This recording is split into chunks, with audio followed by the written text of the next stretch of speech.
Hello everyone, क्या हालचाल आप सभी के दोस्तों। आज की इस वीडियो में मैं आप सभी के साथ सिंक्रोनस मोटर के स्टार्टिंग मेथड्स डिस्कस करने वाला हूं। अब जैसा कि यहाँ पे आप फोटो देख पा रहे हैं, आपको दो मेथड्स दिख रहे हैं। जैसे एक तो ये डैम्पर वाइंडिंग है, फिर एक ये स्लिपरिंग इंडक्शन मोटर टाइप की मेथड है, और भी एक और मेथड होती है पोनी मोटर।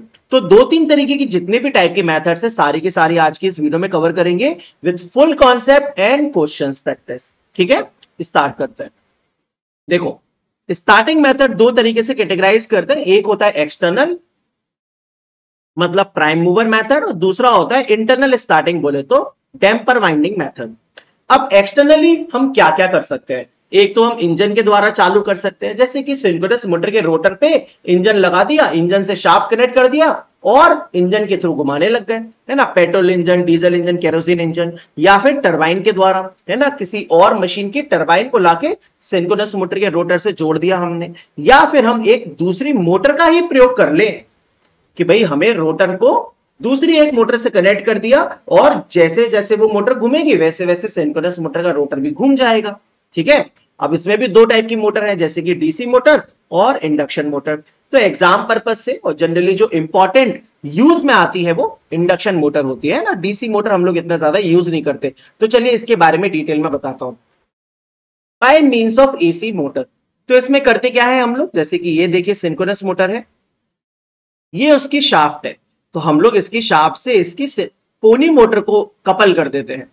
समझ गए। तो सिंक्रोनस मोटर की शाफ्ट से पोनी मोटर को कपल करते हैं, पोनी मोटर को सप्लाई देंगे तो पोनी मोटर घूमेगी, छोटी सी मोटर घूमेगी तो सिंक्रोनस मोटर के रोटर को भी घुमा लेगी।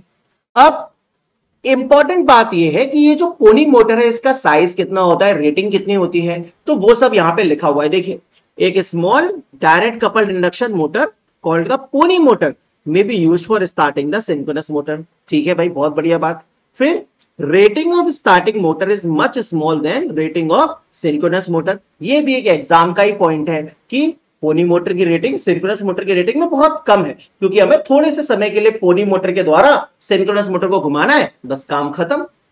फिर उसके बाद देखिए एक इंपॉर्टेंट पॉइंट लिखा है, क्या कि इस पोनी मोटर के जो पोल्स है, पोनी मोटर के पोल्स, इसको पीएम कह देते हैं, और सिंक्रोनस मोटर के जो पोल्स हैं, इन दोनों की वैल्यू कैसे क्या होती है आप एक एग्जांपल के थ्रू समझिए। देखिए, जैसे कि एक तरफ मैं ले लेता हूं सिंक्रोनस मोटर और एक तरफ मैं ले लेता हूं पोनी मोटर, है ना, पोनी मोटर।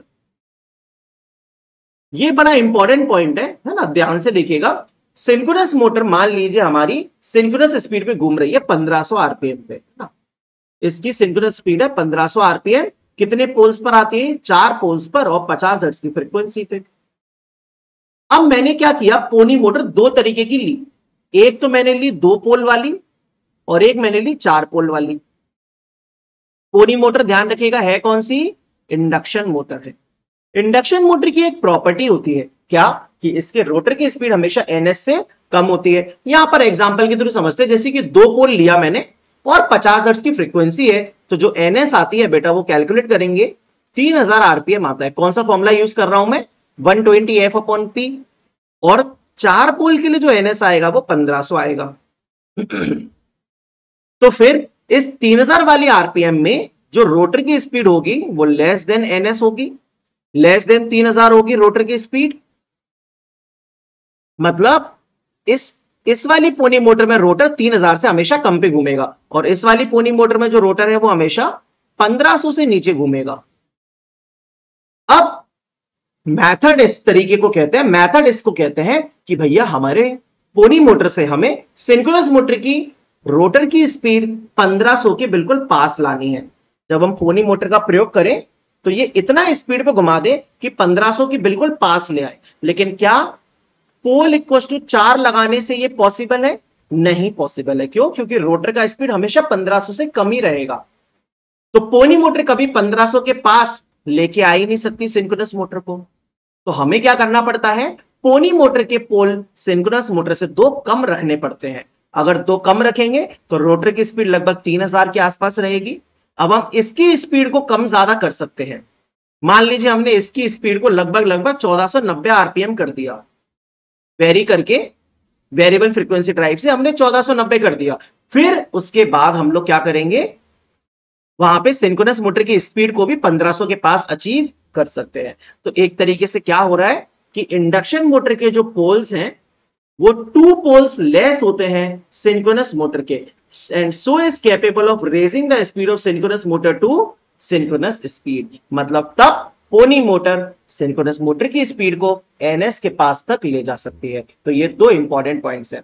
लेकिन इस मेथड का एक डिसएडवांटेज भी है कि आजकल की इंडस्ट्रियल नीड्स को ये सूटेबल नहीं है। क्यों? क्योंकि अलग से हमें एक मोटर यूज करनी पड़ रही है जिसका कि खर्चा बहुत ज्यादा हो जाता है। तो फिर क्या करते हैं हम आजकल? तो देखिए, हम लोग यूज करते हैं दोस्तों डैम्पर बार्स।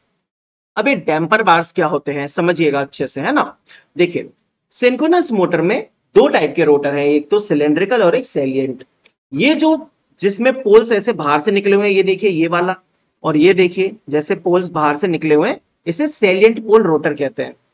तो इस रोटर के पोल में देखो, ऊपर पोल फेस में हम लोग ऐसे बार्स लगा देते हैं। कुछ नहीं है, कॉपर के डंडे हैं। ये देखिए पीछे एक फिगर है, देखिए ये वाला फिगर, ऐसे हम लोग कॉपर के बार्स लगा देते हैं बेटा। काय में? सिंक्रोनस मोटर के रोटर के पोल में, है ना, उसके पोल में ऊपर की तरफ ऐसे बार्स लगा देते हैं कॉपर के, डैम्पर बार्स। समझ गए? फिर क्या करते हैं, अब ये बार्स लगाए सारे के सारे, तो इनको एक साथ जोड़ने के लिए हम लोग यहां पे शॉर्ट सर्किट रिंग भी लगाते हैं। क्या लगाते हैं? Short circuit ring. इधर भी और इधर भी, दोनों तरफ शॉर्ट सर्किट रिंग लगा देते हैं, जिससे सारे बार्स आपस में कनेक्ट हो जाते हैं, है ना। ये देखिए ये रिंग लगी हुई है। समझ गए? ठीक है। अब इन डैम्पर बार्स का काम कैसे होता है? देखो, आपने सिंक्रोनस मोटर के स्टेटर पर सप्लाई दी।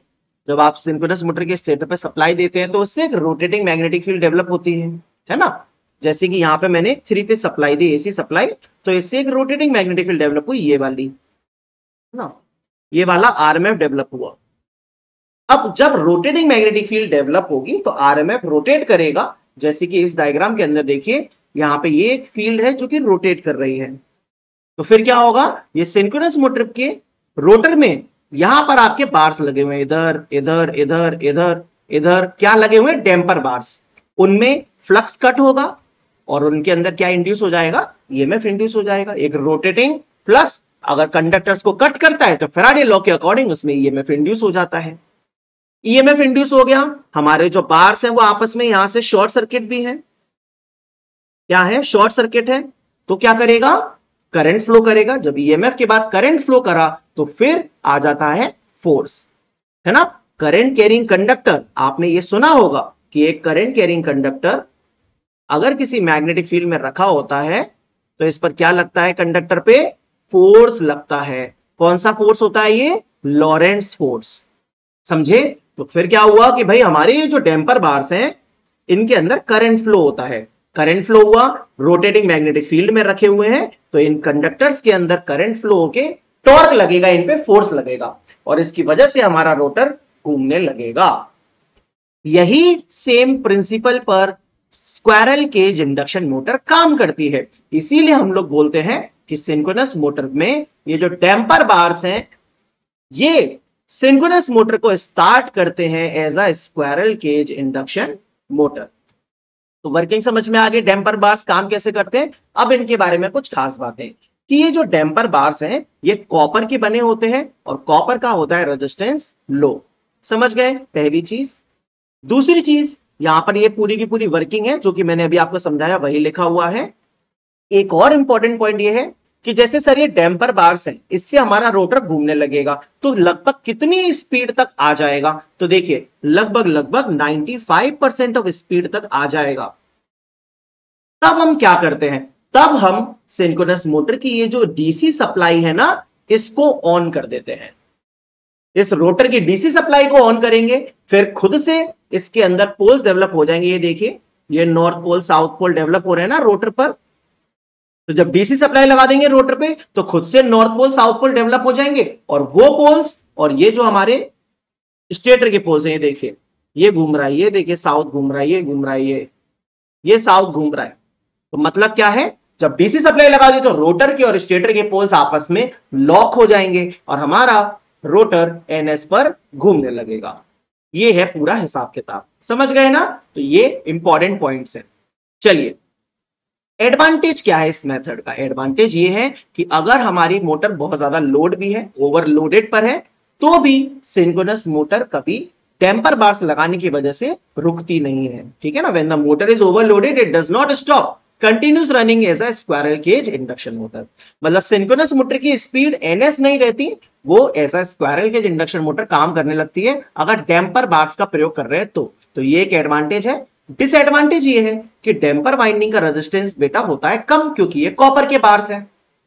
और किसी भी मोटर को जब आप चालू करते हो तो स्टार्टिंग में सप्लाई से बहुत हाई लेवल की करंट ड्रॉ करता है, तो इस केस में हमारी मोटर में डैमेज भी आ सकता है। तो देखिए at start it takes large current from supply mains, और इसी को करेक्ट करने के लिए हमने क्या किया, एक और तरीका निकाला। हमने क्या किया, देखिए जो सिंक्रोनस मोटर का रोटर है वहां पर हमने कर दिए स्लिप रिंग्स का अरेंजमेंट, ये देखिए। और इन स्लिप रिंग्स के द्वारा हमने यहाँ पे ब्रशेस लगाए, स्लिप रिंग्स है, ब्रशेस है। फिर हमने यहाँ पे क्या लगाया, देखिए हमने यहाँ पे स्टार्टिंग रेजिस्टेंस लगा दिया। क्या आपको फीलिंग आ रही है स्लिप रिंग इंडक्शन मोटर की? जी हाँ, स्लिप रिंग इंडक्शन मोटर में हम लोग क्या करते हैं, रोटर के साथ साथ एक्स्ट्रा रेजिस्टेंस कनेक्ट करते हैं। तो यहां पे हमने क्या कर दिया, देखिए जैसे ये triple pole double throw switch है, तो ये क्या करेगा, जब मोटर को स्टार्ट करेंगे तो अपने स्विच को यहां लेके जाएगा इधर। मैं इसको पूरे को हटाता हूं, ये देखिए स्टार्ट करते हैं तो अपने स्विच को इधर कनेक्ट कर देगा। इधर कनेक्ट करेगा तो क्या होगा कि हमारी जो वाइंडिंग है वो इन स्टार्टिंग रेजिस्टेंस से कनेक्ट हो जाएगी। तो जब मोटर चालू हो रही होगी उस केस में इन रेजिस्टेंस की वजह से जो करंट है उसकी वैल्यू कम हो जाएगी। और जैसे जैसे हमारी स्पीड इंक्रीज हो गई हमने ये रेजिस्टेंस हटा दिया, और फिर हम लोग कहां कनेक्ट कर देंगे, हमारे रोटर को डीसी सप्लाई से कनेक्ट कर देंगे। ये देखिए इससे कनेक्ट कर देते हैं डीसी सप्लाई से, और ये डीसी सप्लाई फिर रोटर में वही पोल्स इंड्यूस करेगी और स्टेटर और रोटर की पोल्स लॉक हो जाएंगे। तो देखिए लिखा है to avoid large current from the supply means synchronous motor is started usually as slip ring induction motor. As the motor attains synchronous speed, the throwover switch is put on the side of the exciter terminals. DC पे connect कर देते हैं and the DC supply passes through rotor winding. अगर starting और excitation अपने आप हो रहा है किसी मैकेनिज्म के थ्रू, हमने ऑटोमेटिकली इस चीज को सेट कर रखा है, तो इसे ऑटो सिंक्रोनस मोटर भी कहते हैं। और ये बिल्कुल लेटेस्ट मेथड है। समझ गए आप सभी के सभी पॉइंट्स अच्छे से समझ गए? तो अब चलिए क्वेश्चंस करते हैं। देखिए एक क्वेश्चन आया है ये आपके पेपर में, damper winding in synchronous motors is used to, क्या काम है टेम्पर वाइंडिंग का सिंक्रोनस मोटर में? Prevent the effect of hunting. क्या आपने हंटिंग पढ़ा है? जी हाँ, अगर नहीं पढ़ा है तो जान लीजिए कि यस, टेम्पर वाइंडिंग से हम लोग हंटिंग को भी दूर करते हैं और सिंक्रोनस मोटर को सेल्फ स्टार्ट भी बनाते हैं। हंटिंग इस वीडियो का टॉपिक नहीं है, वो कभी अगर आप कमेंट करेंगे, आपको नहीं समझ में आया तो कमेंट करके बताइएगा, मैं किसी और वीडियो में जरूर डिस्कस करूंगा। तो यस, हंटिंग को भी एलिमिनेट कर इफेक्ट करता है और सिंक्रोनस मोटर की सेल्फ स्टार्ट भी बनाता है, रिड्यूस करता है सिंक्रोनस मोटर की स्पीड को, नहीं provide constant synchronous motor torque, ऐसा भी कुछ नहीं करता। तो आंसर हो जाएगा ए एंड बी। अगला क्वेश्चन देखिए, consider following statements about damper winding used to start a synchronous motor and choose correct choices. When a motor is overloaded, it does not stop. क्या मैंने आपको पढ़ाया ये एडवांटेज में? जी हाँ सर, बिल्कुल सही। अगर मोटर ओवरलोड भी होती है तो डैम्पर वाइंडिंग की वजह से स्टॉप नहीं होगी। Synchronous motor made self starting by providing damper winding, एकदम correct. Damper winding consists of short circuited copper bars embedded in the face of the field poles, एकदम करेक्ट। टेम्पर वाइंडिंग का resistance high होता है क्या? So it takes a small current from supply. जी नहीं, winding का इसका copper bars का रेजिस्टेंस लो होता है। तो आंसर हो जाएगा ए, बी एंड सी। खतरनाक लेवल का क्वेश्चन है, 2024 एसएससी जेई का क्वेश्चन है। फिर देखिए ऑक्सिलरी मोटर स्टार्टिंग मेथड का क्वेश्चन पूछा है यहाँ पे, है ना, about synchronous motor. A 3 phase induction motor is used as an auxiliary motor. हाँ, सिंगल फेज 3 फेज दोनों यूज कर सकते हैं। आई इंडक्शन मोटर में 2 poles fewer than the synchronous motor poles is used as an auxiliary motor, एकदम correct. आपको लग रहा होगा कि सर आपने बिल्कुल यही तो पॉइंट्स डिस्कस किए और बिल्कुल अब अच्छे से समझ में आ रहा होगा। जी हाँ, ये भी करेक्ट है। Auxiliary motor brings the synchronous motor speed almost equal to its synchronous speed, ये भी सही है। Auxiliary motor starting is used for loaded synchronous motor. जो हमने पोनी मोटर मेथड पढ़ा था, क्या उसको लोडेड मोटर के लिए यूज करते हैं? नहीं। ठीक है, ऐसा नहीं करते। तो इसमें भी कौन सा सही हो जाएगा मेरे दोस्त? A, B and C are true. Damper winding को लोडेड वाले के लिए यूज करेंगे, लेकिन ऑक्सिलरी मोटर वाले को लोडेड के लिए यूज नहीं करते। एंड आज की क्लास में इतना ही। अगर आपको अच्छा लगा है दोस्तों, पूरा का पूरा मेथड समझ में आ गया है, तो इस वीडियो को लाइक और शेयर जरूर करिएगा अपने दोस्तों के बीच में जिनको भी इस टॉपिक में दिक्कत होती है। और इसके साथ साथ आप भी कौन से टॉपिक्स पर वीडियो चाहते हैं वो जरूर कमेंट से बताइएगा। ठीक है, मिलता हूं नेक्स्ट वीडियो में। Thank you.